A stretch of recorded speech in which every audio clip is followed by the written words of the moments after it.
Hey, what's up guys? Welcome to my channel TechnoSam and I am Sam. So Apple finally they updated their iMac 2020 lineup and they have certain good nicks and picks. Today we will talk about these iMacs and why the iMac Pro, I think that it is kind of neglected nowadays. And finally we will talk about the whole process of ARM based Macs. So without further delay, let's get started.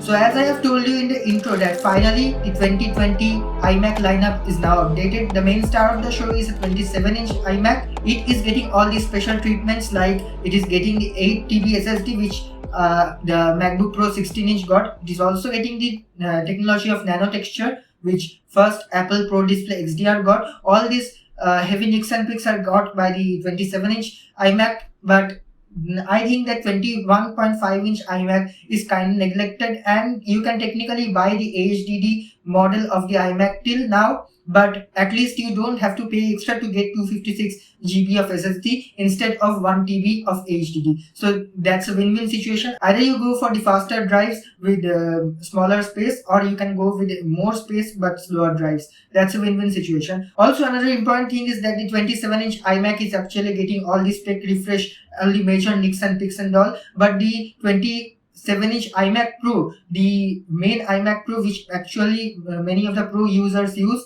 that iMac Pro is not getting that much of spec refresh. They are getting a little bit of storage bump here and there and all, but the good thing is that none of the prices have gone increased. But the main thing all around this spec refresh is that the iMac Pro have been neglected so long, and we honestly know the reason. It is actually made like a stopgap arrangement for the Mac Pro. The Mac Pro, the trash can Mac Pro was actually pretty garbage, and that's why Apple was waiting for making this Mac Pro, the main Mac Pro which we can currently buy now, that was released previous year.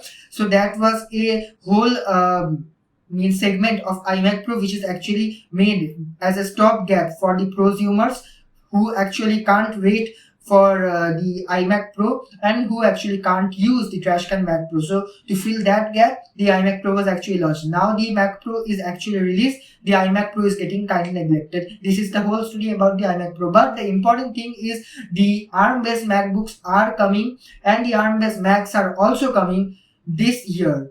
Okay, it's this year in this 2020, and honestly now is August, I believe. September, October, November, December, only 4 months are left, and within 4 months we are going to see an ARM-based MacBook. And I don't know whether it will be an iMac or it will be a MacBook, but an ARM-based Mac machine is going to come this year.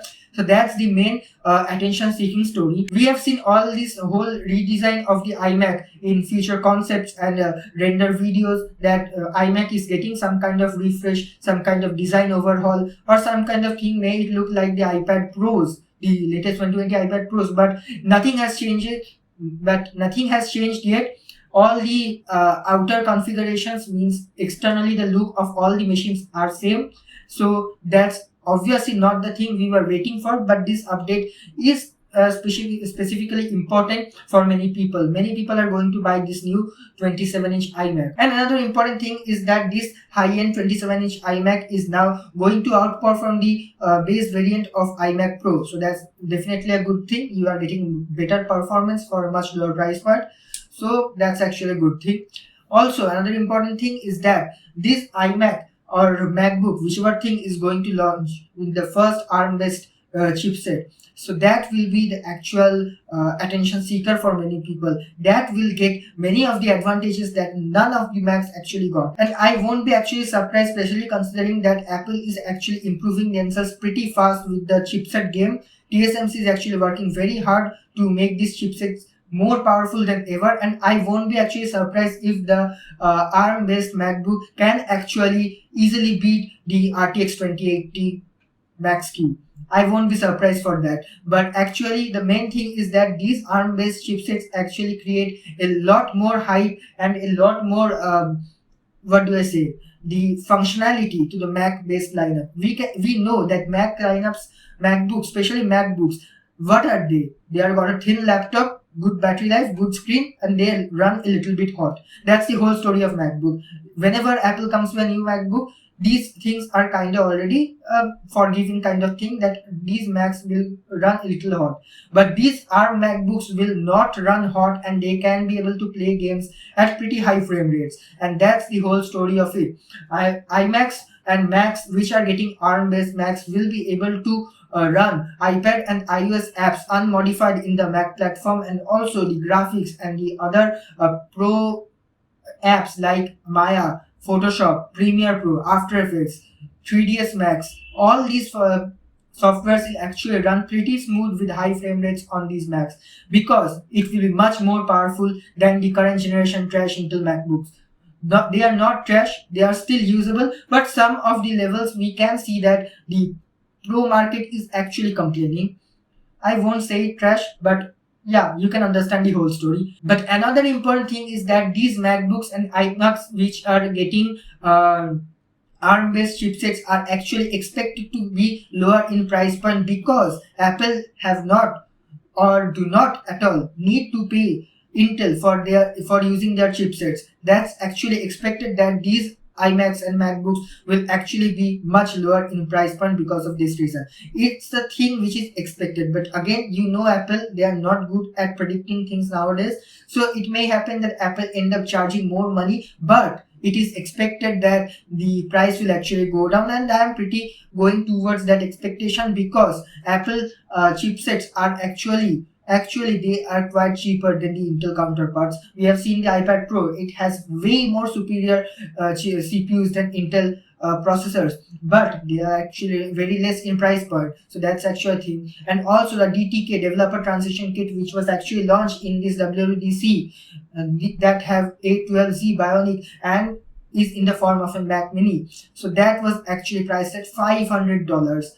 And it's not a complete buying kind of thing. Developers can use it as a rent, and then they can give it away to Apple. But you have to notice one thing, that the previous developer transition kit, or DTK, which Apple was actually selling to developers when they are going when they are carrying out the transition from Power PC to Intel PCs. So at that time, the DTK was priced at $1,000, but now it is priced at $500. So there is a little hope that you can actually expect that these ARM MacBooks and iMacs are actually going to be lower in price.